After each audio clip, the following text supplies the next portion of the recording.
Hello बच्चों, नमस्ते and good afternoon. कैसे हैं आप लोग? हाँ जी, गुड आफ्टरनून। सुबोध आ चुके हैं, हरिओम आ चुके हैं, दिव्या, सुरेंद्र, अहिरबार, सुरेश, पंकज, आकाश मौर्य, अमित, रजक आ चुके हैं, राहुल आ चुके हैं, प्रजापति। ओके भैया, क्लास स्टार्ट करें अपने आज की। हमारा आज बचा हुआ है न्यूरॉन की स्ट्रक्चर।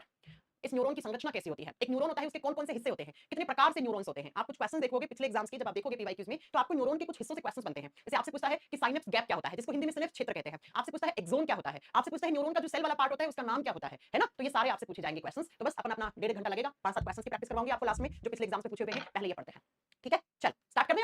हम क्लास स्टार्ट कब होगी? सारी क्लास कब से स्टार्ट होगी? सारी क्लास बोले तो अरविंद, हाँ मुझे नहीं पता बेटा क्या कहना चाह रहे हो। कल अपना नया चैप्टर शुरू होगा, कल अपना नया चैप्टर शुरू होगा। आ जाओ, हेडिंग डालोगे न्यूरॉन या लिखोगे स्ट्रक्चर ऑफ न्यूरॉन। न्यूरॉन की संरचना कैसी है, एक न्यूरॉन कैसे बना हुआ होता है। मैं आपको एक फोटो दिखाती हूं, इस फोटो से पहले समझने की कोशिश करना। ये आपका न्यूरॉन है, ये न्यूरॉन्स ऐसे दिखते हैं। इसमें ये कुछ नाम दिख रहे हैं आपको, dendrite, nucleus, cell body, myelin sheath, node of Ranvier, Schwann cells, axon, terminal. इन सभी नामों के बारे में आपको पता होना चाहिए क्या क्या होते हैं। तो सबसे पहला पॉइंट, अच्छा मुझे बताओ न्यूरॉन क्या होता है। मैं अगर आपसे पूछूं, न्यूरॉन सेल है, न्यूरॉन एक कोशिका है। हमारा नर्वस सिस्टम, हमारा ब्रेन, स्पाइनल कॉर्ड, हमारा दिमाग और स्पाइनल कॉर्ड जिन कोशिकाओं से, जिन सेल से मिलकर बना हुआ होता है, उसको हम न्यूरॉन कहते हैं। न्यूरॉन सेल है बेटा, एक कोशिका है। मैं कहूं कि आपका ब्रेन है, तो ब्रेन एक ऑर्गन है, ब्रेन एक अंग है, तो ब्रेन किससे बना हुआ होगा? सेल से बना हुआ होगा। तो ब्रेन में जो सेल्स होंगे उनको नाम क्या देंगे? उनको हम न्यूरॉन बोलेंगे, ठीक है? उनको हम न्यूरॉन बोलेंगे। तो आइए लिखिए, न्यूरॉन क्या कहते हैं इनको? इनको कहते हैं सेल ऑफ ब्रेन। इनको कहते हैं हम मस्तिष्क की कोशिकाएं। हिंदी में लिखो, ये मस्तिष्क की कोशिकाएं होती हैं बेटा। हमारा ब्रेन जिन सेल से, जिन कोशिकाओं से मिलकर बना हुआ होता है, उनको हम न्यूरॉन्स कहते हैं। या हम इनको क्या कहते हैं बेटा? इन्हीं को कहते हैं unit of nervous system. Unit का मतलब होता है बेटा इकाई। हमारा नर्वस सिस्टम जिस स्मॉलेस्ट यूनिट से मिलकर बना हुआ होता है, उसी को आप न्यूरॉन कहते हो। तो लिखो, तंत्रिका तंत्र की इकाई। तंत्रिका तंत्र की इकाई कहा जाता है। अगर आपसे क्वेश्चन पूछ ले कि हमारा नर्वस सिस्टम, हमारा ब्रेन कौन सी यूनिट से, कौन सी कोशिकाओं से मिलकर बना हुआ है, आंसर होगा न्यूरॉन। ये न्यूरॉन्स जो है वो नर्वस सिस्टम की स्मॉलेस्ट यूनिट कहलाती है, ठीक है? तो लिखो, क्या लिखोगे? हाँ जी, तो सुनिए जरा, है ना? चलो सुनो, इन्हें बोलते हैं smallest unit of nervous system. अगर आपसे पूछे कि नर्वस सिस्टम में सबसे छोटी इकाई कौन है, तंत्रिका तंत्र की सबसे छोटी इकाई कौन है, तो न्यूरॉन। न्यूरॉन एक सेल है, सेल से छोटा कुछ हो सकता है क्या? नहीं मैम, है ना? तो लिखिए, तंत्रिका तंत्र की सबसे छोटी इकाई होती है ये। तंत्रिका तंत्र की सबसे छोटी इकाई न्यूरॉन कहलाती है। सबसे छोटी इकाई न्यूरॉन कहलाती है। न्यूरॉन को कभी कभी नर्व सेल्स भी कहते हैं। इनको क्या कहते हैं? नर्व सेल्स कहते हैं। इन्हीं को हिंदी में बोलते हैं तंत्रिका कोशिका। हमारा तंत्रिका तंत्र जिन छोटी छोटी इकाई, जिन छोटी छोटी कोशिकाओं से मिलकर बना हुआ होता है, उन्हें हम नर्व सेल्स कहते हैं या न्यूरॉन सेल्स कहते हैं। राइट जी मैम। अच्छा, न्यूरॉन्स का काम क्या होता है अगर मैं आपसे पूछूं तो? देखो, मेरा ब्रेन इसके अंदर है, मेरा हाथ यहाँ, ये हाथ की मेरी उंगली है। इस उंगली पर एक सुई चुभ हुई, तो ये यहाँ से जो मैसेज है, ये ऐसे गया गया गया गया गया मैसेज ब्रेन के पास। तो ये मैसेज किसकी सहायता से पहुंचते हैं? न्यूरॉन्स की सहायता से। न्यूरॉन का फंक्शन क्या है, काम क्या है इसका? तो लिख दो, it transfer message. It transfer message लिखो, या स्टिम्युलेशन लिखो, stimulation from from body organs to brain. From body organs to brain. क्या करता है न्यूरॉन? हमारे शरीर के सभी अंगों से जो मैसेज आते हैं, जो उद्दीपन आते हैं, उनको ब्रेन तक पहुंचाने का काम करता है, ठीक है? तो लिखिए जरा, इनका कार्य मैसेज या उद्दीपनों को शरीर के विभिन्न अंगों से, शरीर के अंगों से मस्तिष्क तक पहुंचाना है। अंगों से मस्तिष्क तक पहुंचाना है बेटा। ब्रेन तक जो मैसेज पहुंचते हैं हमारे अलग अलग ऑर्गन से, तो वो मैसेज किसकी सहायता से? न्यूरॉन्स की सहायता से। अगर मेरे ब्रेन को लीवर के पास, मेरे यकृत के पास, मेरे फेफड़े के पास, किडनी के पास कोई मैसेज भेजना है, तो ब्रेन खुद ना चल के थोड़ी ना जाएगा फेफड़ों के पास। ये क्या करता है? ये तो बेटा मैसेज किसकी सहायता से पहुंचा देता है? स्टिम्युलेशन का मतलब होता है बेटा मैसेज, उद्दीपन। उद्दीपन जो हमारे बॉडी में जो मैसेज ट्रांसफर होते हैं, उनको हम स्टिम्युलेशन कहते हैं। उनको पहुंचाने का काम कौन करता है? न्यूरॉन करता है। अगर हम आपसे पूछे एक क्वेश्चन कि कितने न्यूरॉन्स होते हैं, तो बेटा 100 बिलियन से भी ज्यादा न्यूरॉन होते हैं हमारी बॉडी में। हाँ, हमारी ह्यूमन बॉडी में, हमारा जो नर्वस सिस्टम है, हमारा जो तंत्रिका तंत्र है, जिसमें हम ब्रेन, स्पाइनल कॉर्ड ये सब पढ़ते हैं, इन सबके अंदर 100 बिलियन से भी ज्यादा न्यूरॉन्स पाए जाते हैं बेटा। और ये न्यूरॉन्स जो होती है, न्यूरॉन क्या एक सेल है, और हमारे शरीर की सबसे लंबी कोशिका न्यूरॉन होती है। लंबी, बड़ी नहीं। अगर आपसे पूछे ह्यूमन बॉडी की लार्जेस्ट सेल कौन है, तब होती है बेटा जो महिलाओं में एग बनता है, ओवम बनता है, अंडा बनता है, वो लार्जेस्ट सेल होती है, वो बड़ी होती है। लॉन्गेस्ट सेल कौन सी होती है? लंबी कौन सी होती है? न्यूरॉन। देखो ना, आपको लंबा सा दिख रहा है, हाँ, ये न्यूरॉन 1 से 1.5 मीटर तक लंबे हो सकते हैं। तो लिखिए, neurons are longest cell of human body. बहुत बार एग्जाम में क्वेश्चन आता है कि मनुष्य के शरीर की सबसे लंबी कोशिकाएं, एचबी का मतलब है ह्यूमन बॉडी, मनुष्य के शरीर की सबसे लंबी कोशिका कौन होती है? अगर करके आओगे एग्जाम में, बड़ी मत कर देना, बड़ी तो अंडाणु कोशिका होती है। तो सबसे लंबी कोशिका कौन सी होती है बेटा? न्यूरॉन, यानी कि नर्व सेल होती है। लंबाई में लंबी है मैम, कितना मीटर? 1 से 1.5 मीटर तक। बिल्कुल सही सुन रहे हो आप, इतने मीटर, 1 से 1.5 मीटर तक लंबे लंबे न्यूरॉन्स हो सकते हैं। जी बिल्कुल, बिल्कुल हो सकते हैं, है ना? तो सुनिए जरा, क्या कि ये longest cell of human body होती है। और बच्चों एक बात बता दूं आपको, न्यूरॉन्स एक बार अगर डैमेज हो जाते हैं, एक बार ये खराब हो जाते हैं, तो इनकी रिकवरी नहीं हो पाती है बेटा। क्यों? क्योंकि न्यूरॉन्स के अंदर मिनिमम रीजनरेशन पावर होती है। सबसे कम पुनर्निर्माण की क्षमता पाई जाती है न्यूरॉन्स के अंदर। तो एग्जामिनर पूछता है मनुष्य के शरीर की उन कोशिकाओं का नाम बताओ जिनके अंदर सबसे कम रीजनरेट होने की पावर होती है? न्यूरॉन्स। तो लिख दो, मिनिमम रीजनरेशन पावर होती है। मिनिमम रीजनरेशन पावर, वापस से रीजनरेट नहीं हो सकते हैं बेटा, एक बार खत्म तो खत्म। जी हाँ, तो लिख दो, न्यूरॉन कोशिकाओं में सबसे कम पुनर्निर्माण की क्षमता पाई जाती है बेटा। सबसे कम पुनर्निर्माण की क्षमता पाई जाती है। एक बार ये अगर डैमेज हो जाए तो बेटा ये वापस से रिकवर नहीं कर पाते हैं। ये सबसे कम पुनर्निर्माण की क्षमता किसके पास होती है? न्यूरॉन के पास होती है। इसीलिए इसीलिए मैं आपको बता दूं कि अगर किसी इंसान के ब्रेन के अंदर पैरालिसिस वगैरह हो जाता है, पैरालिसिस में क्या होता है? न्यूरॉन्स खराब हो जाते हैं, खत्म हो जाते हैं, डैमेज हो जाते हैं। मान लो किसी के इस हाथ में लकवा पड़ गया, तो इस हाथ में ऐसे मूवमेंट हो रहा है, तो ये मूवमेंट का मैसेज ब्रेन तक कौन लेके जा रहा है? न्यूरॉन। अब आप मानो मेरे इस मसल्स के अंदर, मांस के अंदर जो न्यूरॉन्स है वो खत्म हो गए, तो मेरे इस हाथ का ब्रेन के साथ कांटेक्ट खत्म, तो ये हाथ ऐसे ही पड़ा रहेगा, ये हाथ ऐसे ही पड़ा रहेगा। इसी को तो पैरालिसिस कहते हैं, इसी को तो लकवा कहते हैं बेटा, है ना? समझ रहे हो मेरी बात? तो लकवा क्या होता है? जब ये हमारे न्यूरॉन्स किसी भी पर्टिकुलर एक ऑर्गन के खत्म हो जाते हैं, तो उस ऑर्गन का ब्रेन के साथ मैसेज जाना बंद हो जाता है, तो उस ऑर्गन में कोई हलचल नहीं हो पाती है, उसको लकवा कहते हैं बेटा, उसको पैरालिसिस कहते हैं। ठीक है जी मैम। तो ये न्यूरॉन्स के बारे में आपको कुछ बातें याद रखनी है, कौन सी सेल्स होती है, कहां होती है, कितनी होती है। अब हमें लिखना है इस न्यूरॉन्स के कौन-कौन से पार्ट्स होते हैं। ठीक है, लिखिए पार्ट्स ऑफ न्यूरॉन। न्यूरॉन के कौन-कौन से भाग होते हैं। पहली बात तो आपको इनके नाम याद हो जाए, बहुत बड़ी बात है बेटा, क्योंकि एग्जाम में ना यही से क्वेश्चन आता है, पूछता है एक्सॉन क्या है, एक्सॉन किसका भाग है, तो न्यूरॉन के भाग कौन-कौन से होते हैं। पहले मैं आपको एक फोटो दिखाती हूं, फिर समझना। ये देखो, आपका न्यूरॉन ऐसा होता है, ऐसा लंबा सा, लंबी सी सेल है, ऐसा होता है। ठीक है जी मैम। अब न्यूरॉन क्या है, अपने दिमाग में हमेशा एक चीज बैठा लो, न्यूरॉन एक सेल है बेटा, एक कोशिका है, और आपने पढ़ा है कोशिका के अंदर न्यूक्लियस होता है, माइटोकॉन्ड्रिया होता है, राइबोसोम होता है ना, ये सब आपने पढ़े हैं। अगर नहीं पढ़े हैं तो आगे आप पढ़ोगे। तो बेटा ये न्यूरॉन भी एक सेल है, तो देखो ये न्यूरॉन के भाग हैं ये सारे। तो ये वाला हिस्सा जो होता है इसे बोलते हैं न्यूरॉन का सेल वाला हिस्सा, ये सेल बॉडी है। बस ये है कि न्यूरॉन लंबी है, तो ये न्यूरॉन का हेड और एक पूंछ लटकी हुई होती है न्यूरॉन से, उस पूंछ वाले भाग को एक्सॉन कहते हैं, बस इतना आपको पता होना चाहिए। ठीक है, तो न्यूरॉन के ये सारे हिस्से आपको समझने हैं। अब न्यूरॉन के कौन-कौन से भाग होते हैं, कैसे होते हैं। तो न्यूरॉन दो हिस्सों में बटा हुआ होता है। कैसे? एक न्यूरॉन का होता है बेटा हेड वाला पार्ट, हेड का मतलब क्या होता है, सिर वाला भाग, और एक न्यूरॉन से एक लंबी सी पूंछ जैसा स्ट्रक्चर निकला हुआ होता है, इसलिए हम बोलते हैं कि ये न्यूरॉन का पूंछ वाला भाग है। अब ध्यान से सुनना, न्यूरॉन का जो हेड वाला पार्ट होता है उसको साइटोन भी कहा जाता है। तो एग्जामिनर सीधा क्वेश्चन पूछेगा कि न्यूरॉन का जो सिर वाला भाग है, हेड वाला पार्ट है, उसे क्या कहते हैं, साइटोन कहते हैं, या इसे कभी-कभी सेल बॉडी भी कहते हैं। ये न्यूरॉन की कोशिका वाला हिस्सा है, ये सेल है, ठीक है, ये कोशिका वाला भाग है बेटा, इसको साइटोन, सोमा या सेल बॉडी हिस्सा कहते हैं। ठीक है, कभी-कभी इसे बोलते हैं ये व्हाइट पार्ट है। ये कैसा भाग है न्यूरॉन का, ये व्हाइट पार्ट है, ये न्यूरॉन का सफेद भाग है बेटा, ये वाला हिस्सा सफेद भाग होता है। जबकि बच्चों न्यूरॉन की जो पूंछ होती है, उस पूंछ को क्या कहते हैं, उस पूंछ को कहते हैं हम एक्सोन पार्ट। तो एग्जामिनर का क्या क्वेश्चन बना, एग्जामिनर का क्वेश्चन बना कि न्यूरॉन का जो एक पूंछ वाला हिस्सा होता है, लंबा सा बेलनाकार नली जैसा, उसे क्या कहते हैं, उसे एक्सोन भाग कहते हैं। या हम इसको क्या कहते हैं, इसको हम कहते हैं ग्रे पार्ट, ग्रे पार्ट, ये न्यूरॉन का ग्रे वाला भाग है। ठीक है, ये मल्टी कलर वाला ग्रे वाला भाग होता है, और यही ग्रे भाग आपका आईक्यू लेवल डिसाइड करता है। समझ रहे हो, अगर ये व्हाइट और ग्रे पार्ट सूख जाता है ना, तो आपका आईक्यू लेवल 0, समझने की सोचने की क्षमता गायब एकदम। तो एग्जाम में क्वेश्चन क्या आया कि न्यूरॉन के सिर वाले भाग को क्या कहते हैं, साइटोन कहते हैं या सेल बॉडी कहते हैं, या पूछेगा सेल बॉडी वाले हिस्से को क्या कहते हैं, साइटोन, वो किस रंग का होता है, वो सफेद रंग का होता है, और न्यूरॉन से एक लंबी सी पूंछ निकलती है, उसको क्या कहते हैं, उसको एक्सोन कहते हैं। अब मैं फोटो में दिखाऊं तो आओ देखो, ये न्यूरॉन का सेल बॉडी वाला हिस्सा है, ये वाला, ये दिख रहा है, ये सेल बॉडी वाला, और ये जो न्यूरॉन से लंबी सी नली निकल रही है, ये लग रहा है पूंछ वाला भाग है, ये सिर है, ये पूंछ है, तो इस पूंछ वाले भाग को, इसी को हम कहते हैं एक्सोन, ये न्यूरॉन का एक्सोन वाला हिस्सा है। दो चीजें खत्म। हाँ जी मैम, ठीक है, ये सिर वाला भाग, ये पूंछ वाला भाग, सिर वाले भाग को सेल बॉडी या साइटोन हिस्सा कहते हैं, साइटो, साइटो शब्द का मतलब ही सेल होता है, कोशिका होता है, और पूंछ वाले भाग को एक्सोन कहते हैं। जी मैम। अब अपनी खोपड़ी के अंदर जो दिमाग है उसमें एक बात हमेशा डिसाइड कर लो, न्यूरॉन्स का काम होता है मैसेज ऑर्गन से उठाकर ब्रेन तक पहुंचाना। एक मैसेज पहले इस न्यूरॉन के अंदर आया, फिर ये मैसेज दूसरे न्यूरॉन में, तीसरे न्यूरॉन में, चौथा, पांचवां, हजार, लाखवां, मिलियंस वाले न्यूरॉन में से करते करते क्या करते हैं, ब्रेन तक मैसेज पहुंचा देते हैं। क्योंकि आपकी मैम ने कहा 100 बिलियन से भी ज्यादा आपके अंदर न्यूरॉन्स होते हैं। इनका काम होता है जो भी मैसेज, अब आपको मैसेज कौन सा बेटा, जिस ऑर्गन ने जिस टाइप का मैसेज भेजा है, उस मैसेज को ऐसे करते करते एक न्यूरॉन, दूसरा, तीसरा, चौथा, ऐसे हजारों लाखों न्यूरॉन्स आपके ब्रेन तक मैसेज पहुंचा देते हैं, मैसेज पहुंचा देते हैं। तो आप आइए कैसे कैसे जाता है, जरा बात सुनते हैं। देखो बेटा, एक नंबर पे हिस्सा लिखो न्यूरॉन का, कौन सा, मैंने कहा साइटोन पार्ट। अब आप मुझे बताओ साइटोन पार्ट कौन सा होता है। साइटो शब्द का मतलब क्या होता है, हमेशा, साइटो शब्द का मतलब होता है हमेशा सेल वाला भाग। ये हमारी न्यूरॉन का सेल बॉडी वाला हिस्सा है, ये कोशिका वाला हिस्सा होता है बेटा, सेल बॉडी पार्ट है। और अब हम पढ़ते आ रहे हैं कि जहां पे सेल होती है, उस सेल के अंदर क्या होता है, न्यूक्लियस होता है, केंद्रक होता है।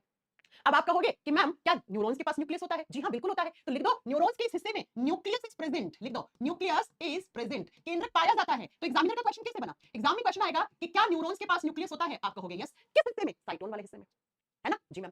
क्या न्यूरॉन्स के पास माइटोकॉन्ड्रिया होता है, जी ma'am, mitochondria is also present, कर दो माइटोकॉन्ड्रिया इज प्रेजेंट, हिंदी में लिख दो सूत्रकणिकाएं पाई जाती हैं। माइटोकॉन्ड्रिया को आप हिंदी में सूत्रकणिकाएं कहते हैं या माइटोकॉन्ड्रिया लिख सकते हैं, इस हिस्से में माइटोकॉन्ड्रिया होती है, जी मैम। अगला देखो, इसी हिस्से में पाया जाता है एंडोप्लाज्मिक रेटिक्यूलम। अब आप में से जिन बच्चों ने अभी तक सेल वाला चैप्टर नहीं पढ़ा है, उनको ये शब्द बहुत टफ लग रहे होंगे, लेकिन अब हम सेल वाला चैप्टर पढ़ेंगे तो ये सारे शब्द आएंगे, वहां पर आपको पता लगेगा। तो लिख दो कि न्यूरॉन के इसी हिस्से में एंडोप्लाज्मिक रेटिक्यूलम, जिसको हम अंतःप्रद्रव्य जालिका कहते हैं, ईआर, एंडोप्लाज्मिक रेटिक्यूलम पाई जाती है। ये सारा सेल के अंदर पाया जाता है। तो मैम न्यूरॉन भी तो एक सेल है, तो न्यूरॉन के इस हिस्से में होगा, जी हां बिल्कुल होगा। अब बेटा आपने एक नाम सुना है राइबोसोम, राइबोसोम का काम होता है प्रोटीन बनाना, प्रोटीन फैक्ट्री कहते हैं उसको। लेकिन सुनिए बच्चों, न्यूरॉन्स के पास राइबोसोम जैसी एक और स्ट्रक्चर होती है, ऐसे छोटे छोटे ग्रेन्यूल्स होते हैं इसी हिस्से में। क्या होते हैं, ऐसे छोटे छोटे ग्रेन्यूल्स। ग्रेन्यूल शब्द का मतलब होता है कण, पार्टिकल। और पता है इन ग्रेन्यूल्स को क्या कहते हैं, इन ग्रेन्यूल्स को कहते हैं नीजल्स ग्रेन्यूल। क्या कहते हैं, नीजल्स ग्रेन्यूल कहते हैं, हिंदी में बोलते हैं नीजल के कण। और ये नीजल एक साइंटिस्ट के नाम पे रखा गया है। और पता है ये नीजल्स ग्रेन्यूल क्या होते हैं, राइबोसोम ही एक तरीके के। और राइबोसोम का काम क्या होता है, प्रोटीन बनाना। तो जो आपका न्यूरॉन होता है उसका कौन सा हिस्सा protein making and protein synthesis का काम करता है, एग्जाम में आ गया तो क्या करके आओगे, नीजल्स ग्रेन्यूल। अरे भैया राइबोसोम शब्द ना देके यहाँ पर एक साइंटिस्ट है नीजल्स, उन्होंने अपने नाम पर नाम रख दिया, कहा कि भैया ये जो आपका न्यूरॉन का सेल बॉडी वाला हिस्सा है, इसमें जो राइबोसोम्स है उनका नाम मेरे नाम पे रख दो। और क्या नाम रख दो, है ना, क्या नाम रख दो, तो आप रख दो नीजल्स ग्रेन्यूल। तो क्या नाम रख दिया इसका, इसका नाम रख दिया नीजल्स ग्रेन्यूल। नीजल्स ग्रेन्यूल क्या करते हैं, ये प्रोटीन बनाने में सहायक हैं। मैम जी ये बताओ एग्जाम में कैसे क्वेश्चन आएगा, अरे एग्जाम में क्वेश्चन आएगा न्यूरॉन के उस हिस्से का नाम बताओ जो प्रोटीन बनाते हैं, तब क्या कहोगे, नीजल्स ग्रेन्यूल। क्या कहोगे, नीजल्स ग्रेन्यूल। दिखाऊं? चलिए, इस फोटो में है क्या? होंगे ऐसे, इसी हिस्से में ऐसे छोटे छोटे ग्रेन्यूल्स होते हैं बेटा, इसी हिस्से में ऐसे छोटे छोटे ग्रेन्यूल्स। ठीक है जी मैम। अब सुनो, अगला जो न्यूरॉन का हिस्सा है जो इसी भाग में आता है वो क्या होता है? जब आप इस न्यूरॉन के हिस्से की बात करते हो, हेड वाले पार्ट की ही, तो इसी हिस्से में ऐसे चांद जैसी स्ट्रक्चर होती है, ये दिख रही है ऐसे, ऐसे चांद जैसी स्ट्रक्चर। और पता है इन हिस्से को क्या बोलते हैं? इस हिस्से को बोलते हैं डेंड्रोन। क्या कहते हैं? डेंड्रोन भाग। तो आपसे एग्जामिनर क्वेश्चन पूछे डेंड्रोन किसका हिस्सा है? न्यूरॉन का। और इसी डेंड्रोन से ऐसे लंबी लंबी ब्रांचेस निकलती हैं, ऐसे ऐसे लंबी लंबी शाखाएं निकलती हैं, जैसे पेड़ की शाखा निकली होती है वैसे यहां से ऐसे लंबी लंबी ब्रांचेस निकलती हैं। और इन ब्रांचेस को कहते हैं डेंड्राइट्स। क्या कहते हैं बेटा? डेंड्राइट्स कहते हैं। एक बार फिर से समझो, डेंड्रोन कौन सा हिस्सा है? ये चांद जैसा ये हिस्सा। और इस डेंड्रोन से ऐसी लंबी लंबी ब्रांचेस निकलती हैं जिनको हम क्या कहते हैं? डेंड्राइट्स कहते हैं। आइए फोटो में दिखाती हूं, देखो ये दिख रही है, मैं जहां जहां पेन चला रही हूं वो देखना। इस हिस्से को हम डेंड्रोन कहते हैं, चांद जैसा हिस्सा है, ये डेंड्रोन कहलाता है।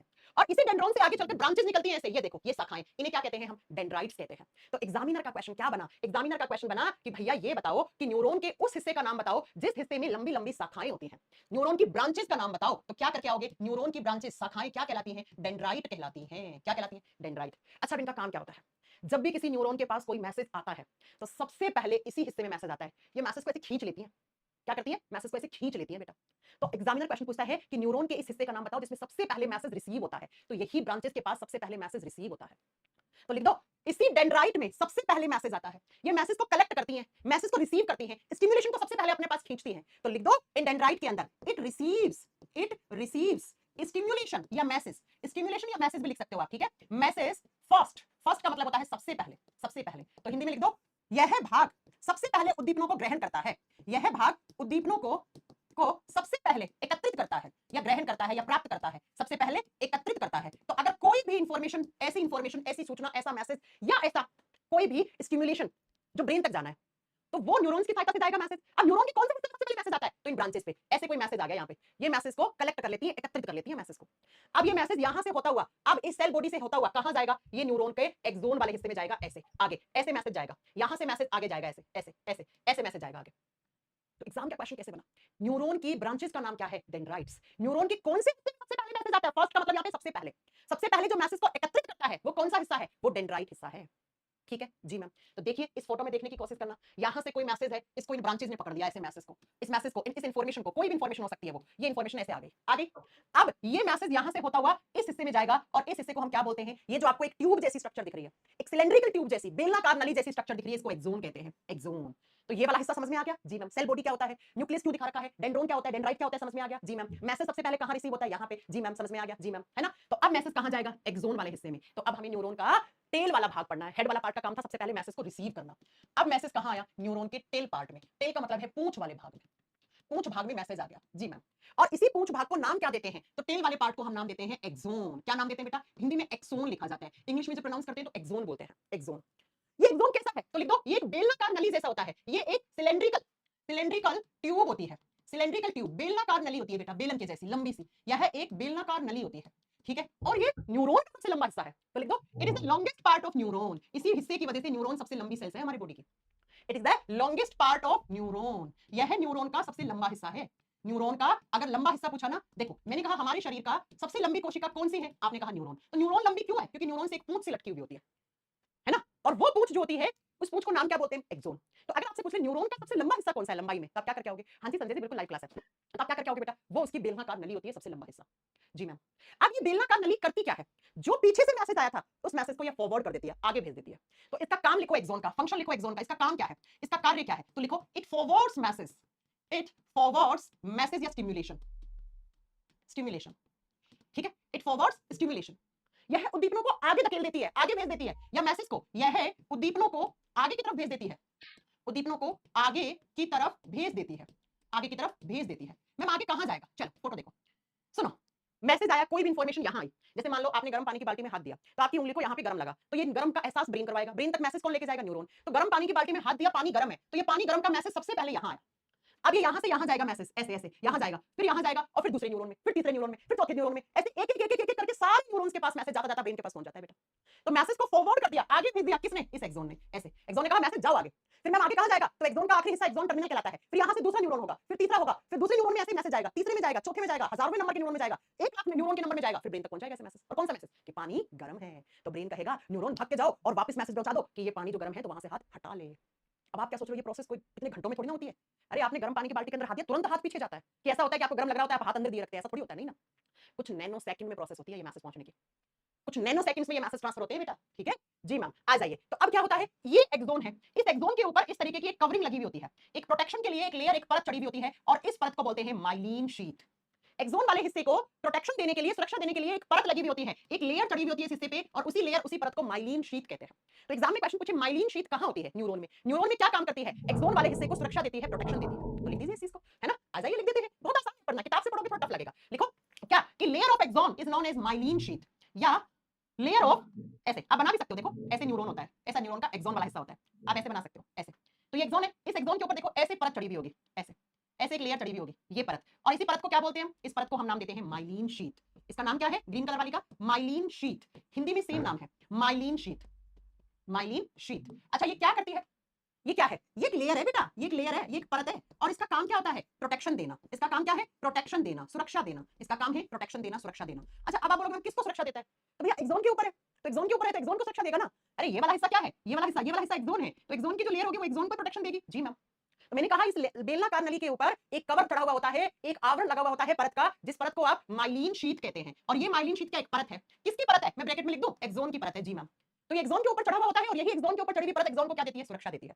अब यहां से एक क्वेश्चन और है जो सीडीएस में पूछा, क्या पूछा, इस माइलिन शीट के अंदर, ये माइलिन शीट, ये माइलिन शीट है ना, हाँ जी मैम, इसके अंदर एक प्रकार की कोशिका पाई जाती है, जिस कोशिका को स्वोन सेल्स कहते हैं। तो लिख सकते हो, इस माइलिन शीट के अंदर जो सेल्स होती हैं उनको हम क्या बोलते हैं, उनको हम स्वोन सेल्स कहते हैं, उनको हम क्या कहते हैं, स्वोन सेल्स कहते हैं, हिंदी में सेम नाम है स्वोन कोशिकाएं, हिंदी में क्या नाम है, स्वोन कोशिकाएं। तो आपका एग्जाम में क्या क्वेश्चन बना, एग्जाम में क्वेश्चन बनेगा, एक्सोन वाला जो हिस्सा है न्यूरॉन का, उसके अंदर जो लेयर होती है जिसको माइलिन शीट कहते हैं, उसमें कौन से प्रकार की कोशिकाएं पाई जाती हैं, तो आप क्या बताओगे, स्वोन सेल्स। और पता है ये सीरियस के एग्जाम में पूछा हुआ क्वेश्चन है, सीरियस एग्जाम में, इसको यूपीएससी कंडक्ट करवाता है ना, उसमें पूछा हुआ क्वेश्चन है, राइट, समझ में आई मेरी बात। एक बार लास्ट में समझा देती हूं कि जो न्यूरॉन का पूंछ वाला भाग होता है उसको एक्सोन कहते हैं, इस एक्सोन के ऊपर एक लेयर चढ़ी हुई होती है, एक परत चढ़ी हुई होती है जो एक्सोन को प्रोटेक्शन देती है, उसको माइलिन शीट कहते हैं। ये माइलिन शीट कौन सी कोशिकाओं से मिलकर बनी होती है, स्वोन सेल से मिलकर बनी होती है, ठीक है ना। अब अगला सुनो, ये जो एक्सोन हिस्सा है ना, इस हिस्से में बीच बीच में ऐसे गांठें जैसी स्ट्रक्चर पाई जाती है, गांठ को इंग्लिश में क्या कहते हैं, नोड, ऐसे ऐसे गांठ जैसी स्ट्रक्चर पाई जाती है, और इस नोड का नाम होता है नोड ऑफ रनवियर। आइए मैं आपको फोटो में दिखाती हूं, इस फोटो में देखो ये एक्सोन है, इस एक्सोन के बीच बीच में देखो ये रही गांठ, ये रही गांठ, ये रहा नोड, ये रहा नोड, और पता है ये नोड का नाम क्या है, नोड ऑफ रनवियर, रनवियर वैज्ञानिक का नाम है। तो एग्जाम में क्वेश्चन आता है, नोड ऑफ रनवियर कौन सी सेल्स में पाया जाता है, न्यूरॉन सेल्स में। न्यूरॉन के कौन से हिस्से में नोड ऑफ रनवियर है, तो इन्हें कहते हैं नोड ऑफ रनवियर, ये रही नोड ऑफ रनवियर। बस आपको नाम जानना है और कौन से हिस्से में होती है ये जानना है आपको, नोड ऑफ रनवियर, हिंदी में बोलते हैं रनवियर की गांठें, ठीक है, रनवियर की गांठें। बेटा ये एनसीईआरटी की ही लैंग्वेज है सेम, ये क्या है, नोड ऑफ रनवियर। अच्छा ये क्या करती है पता है, जो मैसेज आता है उसको स्पीड देने का काम करती है, इनका काम होता है मैसेज के अंदर स्पीड डाल देना। तो आप लिख सकते हो, आप लिख भी सकते हो, लिख दो, ये मैसेज को स्पीड देती हैं, जो स्टिमुलेशन, जो मैसेज आते हैं, स्टिमुलेशन का मतलब होता है इंफॉर्मेशन, सूचना या कोई मैसेज, तो स्टिमुलेशन को क्या देती है, स्पीड देती है, गति देती है, ताकि मैसेज जल्दी जल्दी आगे की तरफ जाए। अगर मैसेज इसी न्यूरॉन के एक्सोन में पड़ा रहेगा तो वो मैसेज, वो इंफॉर्मेशन दूसरे न्यूरॉन में नहीं गई तो ब्रेन तक पहुंचेगी नहीं इंफॉर्मेशन, तो ब्रेन रिस्पॉन्स कैसे करेगा बेटा। तो ये मैसेज यहां से आया, तो जब ये इस गांठ के अंदर गया तो इस गांठ ने क्या किया, इसके अंदर स्पीड डाल दी, तो ये मैसेज और तेजी से जाएगा, और तेजी से जाएगा, ठीक है जी मैम। देखो एक्सोन के अंदर क्या क्या पॉइंट याद रखना है, myelin sheath, Schwann cells, node of Ranvier, ये एक्सोन में होते हैं, साइटोन वाले हिस्से में नहीं है, ये पूंछ वाले हिस्से में है, न्यूरॉन के हिस्से, ठीक है। आई मेरी बात समझ में, हाँ मैम। तो ऐसे मैसेज गया न्यूरॉन में, यहां से आया फिर आगे गया, अब ये हिस्सा कहलाता है न्यूरॉन का आखिरी हिस्सा, जिसको एक्सोन टर्मिनल कहते हैं। बेटा जैसे आप स्टेशन पे जाते हैं टर्मिनल होता है ना, स्टेशन पे हम टर्मिनल को प्लेटफॉर्म कह देते हैं, एयरपोर्ट पे हम टर्मिनल कह देते हैं, आखिरी हिस्सा, कोई भी शहर का आखिरी हिस्सा, यानी कि जिस शहर में आप पहुंच गए हो तो वो उसका टर्मिनल है बेटा। तो ये न्यूरॉन का आखिरी हिस्सा होता है जिसको एक्सोन टर्मिनल कहते हैं, ये टर्मिनल है बेटा। तो लिख दो, न्यूरॉन के अंतिम हिस्से को क्या कहते हैं, एक्सोन टर्मिनल कहते हैं, आखिरी हिस्सा, एक्सोन टर्मिनल। नेक्स्ट आप नंबरिंग लेके, जब आप नोट्स बनाओ ना बेटा तो इनको नंबर दे देना, ठीक है, मैंने नंबरिंग नहीं करी है। एक्सोन टर्मिनल हिंदी में सेम नाम है, एक्सोन टर्मिनल कहते हैं इसको, एक्सोन टर्मिनल कहते हैं। तो लिख दो, it is the end part of neuron, यह न्यूरॉन का आखिरी हिस्सा है। क्या लिखोगे, यह न्यूरॉन का अंतिम हिस्सा है, एंड पार्ट ऑफ न्यूरॉन, ये न्यूरॉन कोशिकाओं का अंतिम हिस्सा है। एग्जाम में क्वेश्चन आ जाए कि एक्सोन का या न्यूरॉन का आखिरी हिस्सा कौन सा है, एक्सोन टर्मिनल, न्यूरॉन का अंतिम हिस्सा है बेटा ये। अब ये एक्सोन टर्मिनल के बाद एक न्यूरॉन तो खत्म हो गया, एक न्यूरॉन की स्ट्रक्चर खत्म हो गई, अब इसी हिस्से के बाद दूसरा न्यूरॉन शुरू हो जाएगा, फिर दूसरे न्यूरॉन में ऐसे हिस्से होंगे, फिर तीसरा न्यूरॉन शुरू हो जाएगा। तो ऐसे ही तो हमारे बॉडी में 100 बिलियन से ज्यादा भी क्या है, न्यूरॉन है, ठीक है। आई बात समझ में, है ना, ठीक है। अब सुनो, एक जो सबसे ज्यादा इस न्यूरॉन से क्वेश्चन बनता है वो बनता है साइनेप्स गैप से। What is synapse gap, Hindi में बोलते हैं बेटा क्षेत्र, हिंदी में बोलते हैं सिनेप्स गैप या सिनेप्स क्षेत्र। गैप का मतलब क्या होता है बेटा, गैप का मतलब गैप होता है मैम, है ना। तो सुनो क्या होता है ये सिनेप्स गैप, इस फोटो में समझना आप, ये एक न्यूरॉन है, हाँ मैम, एक न्यूरॉन का ये आखिरी हिस्सा है, हाँ मैम, और यहां से दूसरा न्यूरॉन शुरू हो गया, हाँ मैम, तो बीच में गैप रहता है और उसी गैप को क्या कहते हैं, सिनेप्स गैप या साइनेप्स गैप कहते हैं, ठीक है। एक न्यूरॉन खत्म, यहां से दूसरा न्यूरॉन शुरू, बीच में क्या है? गैप, तो उसे क्या कहते हैं? साइनेप्स गैप कहते हैं, सिनेप्स क्षेत्र कहते हैं बेटा। लिख दो ये, एक न्यूरॉन का अंतिम हिस्सा, दूसरे न्यूरॉन का शुरुआती हिस्सा, उसके बीच में एक गैप है, उसको साइनेप्स गैप कहते हैं। अरे आई बात समझ में? अपनी भाषा में लिख लोगे? हाँ मैम, क्या लिखोगे? इस तरीके से मैं बस बना के समझा देती हूँ, अपनी भाषा में खुद से लिख लेना बेटा, ठीक है? ये एक न्यूरॉन है, ये एक न्यूरॉन का टर्मिनल, ये पहले न्यूरॉन का एंड पार्ट है, एंड पार्ट, एंड का मतलब है आखिरी हिस्सा, ये आखिरी हिस्सा है एक न्यूरॉन का। अब यहां से आपका दूसरा न्यूरॉन शुरू हो जाता है ऐसे, ये आपका दूसरा न्यूरॉन है, हाँ जी मैम। तो इन दोनों न्यूरॉन के बीच में देखो, ये इसका एंड पार्ट है और ये इसका शुरुआत वाला हिस्सा है, ये इसका शुरुआती भाग है, और इन दोनों के बीच में ये जो गैप है ना बच्चों, ये जो गैप, इसी गैप को हम क्या बोलते हैं? Synapse gap. ये गैप, इसे क्या कहते हैं हम? सिनेप्स गैप कहते हैं। और ये इतनी बार एग्जाम में क्वेश्चन आता है बेटा, आज अभी प्रैक्टिस करवाऊंगी ना क्वेश्चंस की, तुम्हें अभी मिल जाएगा ये पीवाईक्यू में, अभी मिल जाएगा ये क्वेश्चन, है ना? तो ये एक न्यूरॉन का आखिरी हिस्सा टर्मिनल, दूसरे न्यूरॉन का शुरुआती हिस्सा, बीच में गैप, क्या कहलाएगा? साइनेप्स गैप, सिनेप्स क्षेत्र कहलाएगा, साइनेप्स गैप कहलाएगा। आई मेरी बात समझ में? यस कि ना? हिमांशु मैं चेक कर लूंगी बेटा, यस, हाँ जी। तो ये न्यूरॉन के हिस्से होते हैं, कौन कौन से? ये देखो, अब इसमें आपको सारे नाम पता है। ये न्यूरॉन का न्यूक्लियस वाला हिस्सा, ये डेंड्रॉन या डेंड्राइट, यहां से मैसेज सबसे पहले आता है, फिर इस पूंछ में जाता है, इसको एक्सोन कहते हैं, एक्सोन की लेयर को माइलिन शीट कहते हैं, माइलिन शीट में जो सेल्स होती है उनको स्वॉन सेल्स कहते हैं, बीच में गांठें होती हैं उनको नोड और रणवीर कहते हैं। इसका काम होता है प्रोटेक्शन देना, इसका काम होता है मैसेज में स्पीड डालना। एक्सोन का काम है मैसेज को आगे भेजना। अब ये मैसेज इसके टर्मिनल वाले हिस्से में गया, फिर ये गैप में जाएगा, गैप से दूसरे न्यूरॉन में, फिर तीसरे न्यूरॉन में, फिर चौथे न्यूरॉन में, ऐसे करते करते करते करते करते करते आपके मैसेज इंफॉर्मेशन ब्रेन तक पहुंच जाती है, ब्रेन तक पहुंच जाती है। तो यह है न्यूरॉन की स्ट्रक्चर। फिक्स क्वेश्चन है, कोई नया नहीं बनेगा, कोई नया नहीं बनेगा, फिक्स क्वेश्चन है। ये न्यूरॉन्स जब एक बार खत्म हो जाते हैं ना तो खत्म, रिकवरी नहीं हो पाती है इनके अंदर, क्योंकि इनके अंदर सेल डिवीजन ना के बराबर होता है बेटा। कोई भी हिस्से की रिकवरी करनी है तो वहां की सेल्स को डिवाइड होना पड़ता है, नई सेल्स बनानी पड़ती हैं। अब ये न्यूरॉन खत्म तो खत्म, क्योंकि न्यूरॉन्स के अंदर मिनिमम सेल डिवीजन होता है, मिनिमम कोशिका विभाजन होता है ना के बराबर, तो न्यूरॉन्स की रिकवरी होना ना के बराबर होता है बेटा। अब बात आपके दिमाग में आ रही होगी मैम ये न्यूरॉन कितने टाइप्स के होते हैं, तो लिखो नेक्स्ट पॉइंट में, ह्यूमन बॉडी में 3 प्रकार के न्यूरॉन्स होते हैं। There are 3 types of neurons are present in human body. हमारे शरीर में कुल 3 प्रकार के न्यूरॉन्स होते हैं। कौन कौन से? नंबर 1 पे आता है सेंसरी न्यूरॉन्स। बेटा नाम से ही क्लियर है, ऐसे न्यूरॉन्स जो मैसेज कौन से ऑर्गन से लेकर आते हैं? सेंसरी ऑर्गन से लेकर आते हैं। अरे भैया जो मैसेज सेंसरी ऑर्गन से ब्रेन तक पहुंचाएं। अब सेंसरी ऑर्गन कितने होते हैं? 5, नाक, आंख, जीभ, स्किन, कान। तो ऐसे न्यूरॉन्स जो मैसेज कहां से कहां तक पहुंचाएं? ऐसे न्यूरॉन्स जो मैसेज को सेंसरी ऑर्गन से लेकर कहां तक? ब्रेन और स्पाइनल कॉर्ड तक पहुंचाएं, उनको हम क्या कहते हैं? उनको हम सेंसरी न्यूरॉन्स कहते हैं। हिंदी में लिख देना, ऐसे न्यूरॉन्स जो उद्दीपनों को, जो मैसेज को संवेदी अंगों से लेकर सेंसरी ऑर्गन, अभी लिखूंगी नहीं मैं, नाक है ना, जीभ, कान, ये लिखूंगी नहीं, पता होना चाहिए। संवेदी अंगों को कहां तक पहुंचाएं? मस्तिष्क और मेरु रज्जु तक पहुंचाएं। मस्तिष्क और मेरु रज्जु। अब कोई बच्चा मुझे ये मत कह देना स्पाइनल कॉर्ड क्या होता है, उन्हें हम सेंसरी न्यूरॉन्स कहते हैं, नाम से क्लियर है। अब दूसरे सुनो, दूसरे न्यूरॉन्स होते हैं उनको बोलते हैं मोटोर न्यूरॉन्स। क्या कहते हैं? मोटोर न्यूरॉन्स कहते हैं। हिंदी में सेम नाम है बेटा, मोटोर न्यूरॉन्स। ये कहां से कहां तक पहुंचाते हैं मैसेज? जो ग्रंथियां होती हैं, जो मांसपेशियां होती हैं, ये न्यूरॉन्स कहां से कहां मैसेज पहुंचाते हैं? थोड़ा सा इसको इधर किसका दे, कंफ्यूज ना हो जाए, इसका यहां लिख रही हूं, ठीक है? ये मैसेज ग्लैंड से लेकर, ग्लैंड्स का मतलब होता है ग्रंथियां, ग्रंथियों से मैसेज को, और लिख देना इंटरनल ऑर्गन्स। इंटरनल ऑर्गन्स का मतलब क्या होता है बेटा? इंटरनल ऑर्गन्स का मतलब होता है आंतरिक अंग, है ना, जैसे आपका किडनी, गुर्दे, फेफड़े, हार्ट, ये सब आंतरिक अंग। और लिख देना मसल्स, मांसपेशियों से मैसेज। अरे जो इंटरनल ऑर्गन, जो आपको जो अंग दिखाई ना दे आपको, आपके हार्ट है दिखाई देता है क्या? नहीं ना। फेफड़े हैं दो, दिखाई देता है क्या? नहीं। दो किडनी है, एक लीवर है, ये इंटरनल ऑर्गन्स होते हैं। ग्लैंड्स, इंटरनल ऑर्गन्स, मसल से मैसेज ब्रेन तक पहुंचाएं और स्पाइनल कॉर्ड तक पहुंचाएं, उनको हम क्या कहते हैं? उनको हम मोटोर न्यूरॉन्स कहते हैं, जो हमारे ब्रेन तक, मस्तिष्क तक मैसेज लाए। यहां भी ब्रेन, यहां भी ब्रेन, लिख देना।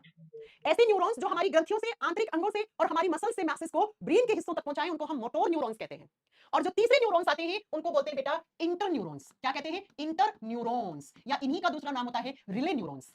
हिंदी में सेम नाम है, इंटर न्यूरॉन्स, या इनका एक और नाम होता है, इनको बोलते हैं रिले न्यूरॉन्स। ये क्वेश्चन पूछा होगा, रिले न्यूरॉन्स क्या होते हैं? RELAY, relay neurons. सुनो, ये क्या करते हैं? रिले न्यूरॉन्स या इंटर न्यूरॉन्स, दोनों को आपस में जोड़ते हैं। क्या करता है? सेंसरी न्यूरॉन को मोटर न्यूरॉन से जोड़ता है। ये सेंसरी न्यूरॉन को मोटर न्यूरॉन से जोड़ता है, तो लिख दो सेंसरी न्यूरॉन। सेंसरी न्यूरॉन्स को किससे कनेक्ट करता है? मोटोर न्यूरॉन से कनेक्ट करता है। उसको हम इंटर, बेटा रिले शब्द का मतलब होता है जोड़ना, जोड़ना, जोड़ना। मोटोर न्यूरॉन से जोड़ता है। ये दोनों न्यूरॉन्स किसकी सहायता से जुड़े हुए होते हैं? ये दोनों न्यूरॉन्स इंटर न्यूरॉन्स की सहायता से। इसका मतलब मैम एक सेंसरी न्यूरॉन होगा, हाँ सुनो, एक सेंसरी न्यूरॉन होगा जी, बीच में कौन सा न्यूरॉन होगा? इंटर न्यूरॉन या रिले न्यूरॉन। और इसी रिले न्यूरॉन की सहायता से फिर इसी सेंसरी न्यूरॉन से क्या जुड़ा हुआ होगा? मोटर न्यूरॉन जुड़ा हुआ होगा। हाँ ऐसे होते हैं। अगेन ये क्वेश्चन सीरीज के पेपर में पूछा हुआ है कि एक सेंसरी न्यूरॉन मोटर न्यूरॉन की सहायता से, मोटर न्यूरॉन से किसकी सहायता से जुड़ा हुआ होता है? तो आप क्या करके आओगे बेटा? रिले न्यूरॉन की सहायता से जुड़ा होता है, रिले न्यूरॉन्स की सहायता से जुड़ा होता है। अब एक क्वेश्चन और, इन तीनों में सबसे लंबा कौन सा होता है? सेंसरी न्यूरॉन्स, ये सबसे लॉन्गेस्ट न्यूरॉन्स हैं, लिख देना दीज आर लॉन्गेस्ट न्यूरॉन्स। जो सेंसरी न्यूरॉन्स होते हैं वो सबसे लंबे न्यूरॉन्स होते हैं, सबसे लंबे न्यूरॉन्स हैं। इनकी लंबाई 1.5 मीटर तक हो सकती है बेटा इनकी लंबाई 1.5 मीटर तक हो सकती है। आई बात समझ में? ऋषिकेश कुमार बेटा वो होएगा, आज ही हो जाएगी वो अपलोड, ठीक है? तो तीन प्रकार के न्यूरॉन्स होते हैं हम लोगों में। पहला सेंसरी न्यूरॉन्स, नाम से क्लियर है, सेंसरी ऑर्गन से ब्रेन तक मैसेज लेके जाते हैं। दूसरा मोटर न्यूरॉन्स, ग्रंथियों से। अब क्वेश्चन कैसे उठा सकता है एग्जामिनर, या इंटरनल ऑर्गन से या मांसपेशियों से ब्रेन तक पहुंचाते हैं। इन दोनों को आपस में जोड़ने वाले न्यूरॉन्स को रिले कहते हैं। रिले का मतलब होता है कनेक्ट करना, जोड़ने वाले। अब अगर मैं आपसे एक क्वेश्चन पूछूं बच्चों, मैं आपसे एक क्वेश्चन पूछूं, मैं कहूं कि हमारी बॉडी में ब्रेन तक जो मैसेज जाते हैं वो कैसे जाते हैं, तो मैंने आपको एक क्लास में बताया था कि हमारे जो ब्रेन तक मैसेज जाते हैं वो इलेक्ट्रोकेमिकल होते हैं। इलेक्ट्रोकेमिकल का मतलब होता है विद्युत रासायनिक, वो इलेक्ट्रिक तरीके से भी जाते हैं और रसायनों की सहायता से भी जाते हैं। तो हमारे ब्रेन में या हमारे बॉडी में ऑर्गन से ब्रेन तक जो मैसेज जाते हैं उनका नेचर क्या है। इन मैसेज का नेचर पूछे ना तो केवल इलेक्ट्रिकल मत कराना, केवल केमिकल मत कराना। क्या करके आओगे, दोनों तरीके से मैसेज जाते हैं। कुछ केमिकल्स होते हैं और कुछ इलेक्ट्रिकल तरीके से, आयंस की सहायता से। सोडियम पोटेशियम पंप होता है, सोडियम पोटेशियम चैनल्स होते हैं, उनकी सहायता से जाते हैं ये मैसेज। आगे बात समझ में। तो हमारी बॉडी में ऑर्गन से ब्रेन तक मैसेज जाते हैं, उसका नेचर क्या है, उसकी प्रकृति क्या है, इलेक्ट्रोकेमिकल। ये आपके ग्रुप डी के पेपर का क्वेश्चन है बेटा। अब तुम कहते हो कि मैम इतना डिटेल में क्यों पढ़ाती है, देखो तुम कहां से पूछ रहा है तुम्हारा ग्रुप डी क्वेश्चन, है ना। ठीक है, तो ये आपकी न्यूरॉन्स की स्ट्रक्चर यहाँ पे खत्म होती है। अब मुझे कुछ क्वेश्चंस का आंसर कर दो। ये सारे रेलवे के प्रीवियस ईयर के क्वेश्चंस हैं, अलग अलग एग्जाम में पूछे हुए। कुछ क्वेश्चंस का आंसर कर दो, फिर आपका ये चैप्टर खत्म खत्म खत्म। कल नया चैप्टर शुरू करेंगे। निम्नलिखित में से कौन तंत्रिका तंत्र की एक बुनियादी संरचनात्मक और कार्यात्मक इकाई है। अरे अभी पढ़ाया नर्वस सिस्टम की सबसे छोटी इकाई। हमारा नर्वस सिस्टम किससे बना हुआ है। मैं कहूं मेरा ब्रेन, ब्रेन तो एक ऑर्गन है, ऑर्गन किससे बना हुआ है, सेल से। ब्रेन की सेल्स को क्या बोलते हैं, न्यूरॉन।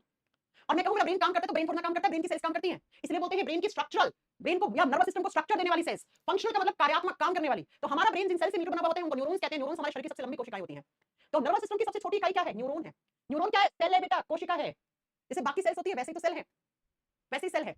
ठीक है जी मैम, समझ गए, समझ गए। तो आ जाओ फिर अगले क्वेश्चन का आंसर दे दो। चलो, न्यूरॉन कोशिका निम्नलिखित में से किस भाग से बनी हुई होती है, बताओ। न्यूरॉन का सेल वाला part, the neuron cell is made up of which of the following part. Neuron एक सेल है, वो कौन कौन से हिस्से से बनी हुई होती है। न्यूरॉन में एक्सोन होता है, हाँ जी मैम, एक्सोन को तंत्रिकाक्ष भी बोलते हैं। न्यूरॉन में डेंड्राइट होती है, शाखाएं होती हैं, जी हाँ मैम। न्यूरॉन में केंद्रक होता है, जी हाँ मैम, अभी तो बताया। तो न्यूरॉन में ये सारे हिस्से होते हैं, तो D is the right answer, D is the right answer, है ना। हाँ जी मैम, आ जाओ next. The nature of nerve impulse, अभी बताया था लास्ट में, मैंने कहा था हमारी बॉडी में जो नर्व्स की सहायता से इंपल्स जाते हैं, जो मैसेज जाते हैं, जो स्टिमुलेशन जाते हैं, उनका नेचर क्या है, इलेक्ट्रोकेमिकल। ये हमारी बॉडी में जो मैसेज ट्रांसफर होते हैं, जो उद्दीपन जाते हैं, ये इलेक्ट्रिकल तरीके से भी जाते हैं और कुछ केमिकल्स, कुछ रसायनों की सहायता से, जिनको न्यूरोट्रांसमीटर कहते हैं। और इलेक्ट्रिकल का मतलब ये आयंस की सहायता से जाते हैं। और ये आयंस पता है कहां से आते हैं, ये सोडियम और पोटेशियम के आयंस होते हैं बेटा। सोडियम और पोटेशियम धातु के चैनल्स होते हैं न्यूरॉन्स के पास। जी चले, तो इलेक्ट्रोकेमिकल, देखो इलेक्ट्रिकल नहीं करना था, केमिकल नहीं करना था, दोनों तरीके से जाते हैं, तो इलेक्ट्रोकेमिकल हो गए। चलो अगला, दो न्यूरॉन्स के बीच का स्थान क्या कहलाता है। ये रेलवे के NTPC group D ALP technician grade 3 इनके प्रीवियस के क्वेश्चन है बेटा। ठीक है, हालांकि मेरे टाइपिस्ट ने यहां पे मेंशन नहीं किया, लेकिन है प्रीवियस के क्वेश्चंस।